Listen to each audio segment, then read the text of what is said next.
नमस्कार दोस्तों। फाइब्रॉइड्स एक बहुत ही फीमेल की कॉमन प्रॉब्लम है और ये पेन, ब्लीडिंग, भारीपन या बार-बार यूरिन जाना ऐसी प्रॉब्लम्स क्रिएट कर सकती है। तो आज हम डिस्कस करेंगे कि बिना सर्जरी के भी हम कैसे फाइब्रॉइड्स को मैनेज कर सकते हैं और इस ट्रीटमेंट का नाम है यूट्राइन आर्टरी एम्बोलाइजेशन यानी कि यूएई।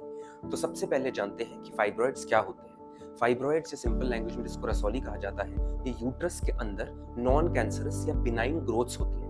तो ये कैंसर नहीं है, तो फिर ये कैसे प्रॉब्लम क्रिएट कर रही हैं? प्रॉब्लम ये इसलिए क्रिएट करती हैं कि अगर इनकी ग्रोथ हो जाए या साइज ज़्यादा बढ़ जाए तो ये प्रेशर सिम्टम्स कॉज कर सकते हैं, जैसे कि बार-बार यूरिन की सेंसेशन होना या पेट में लगातार भारीपन लगना। इसके अलावा ये पेन या मेंस्ट्रुअल पीरियड के टाइम पे एक्सेसिव ब्लीडिंग ऐसे टाइप के सिम्टम्स क्रिएट कर सकते हैं। अब नेक्स्ट बात ये आती है कि इनकी ट्रेडिशनल ट्रीटमेंट स्ट्रेटजीज क्या होती थी।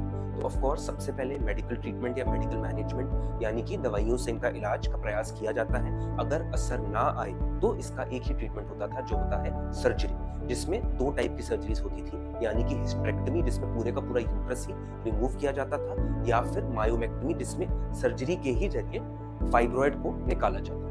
तो आज का हमारा मुख्य सवाल ये है कि बिना सर्जरी के हम फाइब्रॉइड को कैसे मैनेज कर सकते हैं, और मैं यही डिस्कस करूंगा। तो मैं हूं डॉक्टर राघव सेठ, एक इंटरवेंशनल रेडियोलॉजिस्ट, और आपको मैं आज यूएई या यूट्राइन आर्टरी एम्बोलाइजेशन के बारे में बताऊंगा। तो ये प्रोसीजर कैसे किया जाता है या क्या होता है, पहले इसको जानते हैं। तो हमारी बॉडी में कोई भी ऑर्गन में कोई भी चीज अगर ग्रो कर रही है या डेवलप हो रही है तो उसको ब्लड सप्लाई की जरूरत है, न्यूट्रिशन की जरूरत है। तो अगर फाइब्रॉइड्स की हम बात करें तो इनको भी ग्रोथ के लिए ब्लड सप्लाई की जरूरत ऑब्वियसली पड़ेगी। तो अगर हम इनको निकालने के बजाय इन्हीं की ब्लड सप्लाई यानी कि जिन नसों से इनको खून मिल रहा है उन्हीं नसों को बंद कर दें तो इनको खून मिलना बंद हो जाएगा और ये श्रिंक हो जाएंगे। तो ऑब्वियसली जो ये सिम्टम्स या प्रॉब्लम कॉज कर रहे हैं वो ठीक हो जाएगी, और यही प्रिंसिपल है यूट्राइन आर्टरी एम्बोलाइजेशन का। तो इस प्रोसीजर में एक पतले से कैथेटर या ट्यूब से हम नसों के अंदर एंटर करते हैं, भले ही हम वो रिस्ट वाली आर्टरी से करें या ग्रॉइन वाली आर्टरी से करें। एंटर करने के बाद हम यूट्रस की आर्टरी के अंदर फ्लोरोस्कोपी के माध्यम से जाते हैं, और उसके अंदर जब हमें वो मिल जाती है एंजियोग्राफी के माध्यम से, तो हम उसके अंदर कुछ एम्बोलिक पार्टिकल्स इंजेक्ट करते हैं, जो एक टाइप की दवाई होती है जो नसों को ब्लॉक करती है, और ऑटोमेटिकली फाइब्रॉइड की सप्लाई कम हो जाती है और साइज कम हो जाता है और सिम्टम्स चले जाते हैं। तो मैं हूं डॉक्टर राघव सेठ, एक इंटरवेंशनल रेडियोलॉजिस्ट, और आपको मैं आज यूएई या यूट्राइन आर्टरी एम्बोलाइजेशन के बारे में बताऊंगा। तो ये प्रोसीजर कैसे किया जाता है या क्या होता है, पहले इसको जानते हैं। तो हमारी बॉडी में कोई भी ऑर्गन में तो अब हम जानते हैं कि इस प्रोसीजर यूट्राइन आर्टरी एम्बोलाइजेशन या यूएई का क्या बेनिफिट है ओवर सर्जरी। तो सबसे पहली बात, इसके अंदर कोई भी कट नहीं लगता, कोई भी चीरा नहीं लगता, सबसे इंपॉर्टेंट पॉइंट, कोई स्टिच नहीं आता, और सिंस ये कोई ऑपरेशन नहीं है तो जो ऑपरेशन के अंदर रिस्क फैक्टर्स एसोसिएटेड होते हैं, एनेस्थीसिया के रिस्क, ब्लीडिंग का रिस्क, इन्फेक्शन का रिस्क, वो सब इसमें नहीं होते। थर्ड इंपॉर्टेंट बात, रिकवरी बहुत ही फास्ट होती है। पेशेंट को डे केयर में ही एडमिट करके प्रोसीजर किया जा सकता है, तो आइदर सेम डे या नेक्स्ट डे पेशेंट डिस्चार्ज हो जाते हैं और अपने वर्क भी बहुत ही फास्ट रिज्यूम कर सकते हैं। और एडिशनल एडवांटेजेस इसकी ये है कि सिंस इसको कंटिन्यूअस इमेजिंग की गाइडेंस में किया जाता है, यानी कि लाइव रिकॉर्डिंग में, फ्लोरोस्कोपी में कंटिन्यूअसली हम इसको देख के करते हैं, इसलिए इसकी एक्यूरेसी और प्रिसिजन बहुत ही हाई होती है, और ये बिल्कुल मॉडर्न लेटेस्ट एडवांस टेक्निक है फाइब्रॉइड्स को मैनेज करने की। अब नेक्स्ट क्वेश्चन ये आता है कि क्या ये कोई एक्सपेरिमेंटल ट्रीटमेंट है?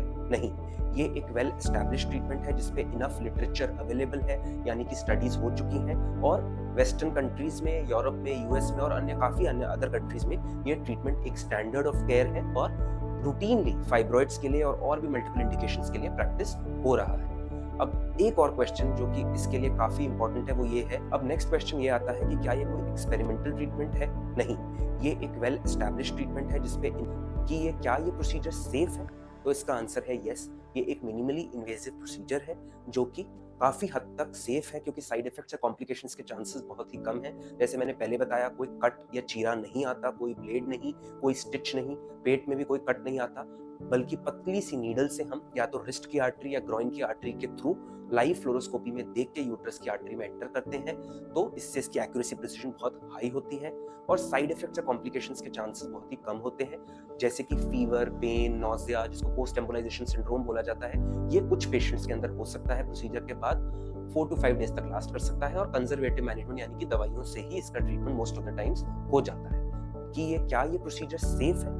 तो इसका आंसर है यस। ये एक मिनिमली इन्वेजिव प्रोसीजर है जो कि काफ़ी हद तक सेफ है, क्योंकि साइड इफेक्ट्स या कॉम्प्लिकेशंस के चांसेस बहुत ही कम हैं। एक और बात की अगर बात करें तो जो यंगर पेशेंट्स होते हैं जिनको फर्टिलिटी प्रिजर्व करनी होती है, इन पेशेंट्स में हमारे को थोड़ी सी कॉशन से डील करना पड़ता है। इसके अलावा पेशेंट्स कई बार जो अल्ट्रासाउंड या एमआरआई करा कर आते हैं और अपनी फाइब्रॉइड्स की इंफॉर्मेशन उनके पास पहले से होती है, तो उनके अन्य कुछ क्वेरीज होती हैं। सबसे पहले, मेरे को मल्टीपल टाइप के फाइब्रॉइड्स हैं, सबम्यूकोजल, सबसीरोजल, इंट्राम्यूरल, तो क्या इन सब चीज़ों का ट्रीटमेंट हो सकता है? या फाइब्रॉइड एक नहीं है, मल्टीपल हैं, या फाइब्रॉइड्स लार्ज हैं, 5 सेंटीमीटर 10 सेंटीमीटर से भी बड़े हैं, तो इस सिचुएशन में क्या मुझे सर्जरी ही करानी पड़ेगी? तो इन सब चीज़ों का आंसर है नो।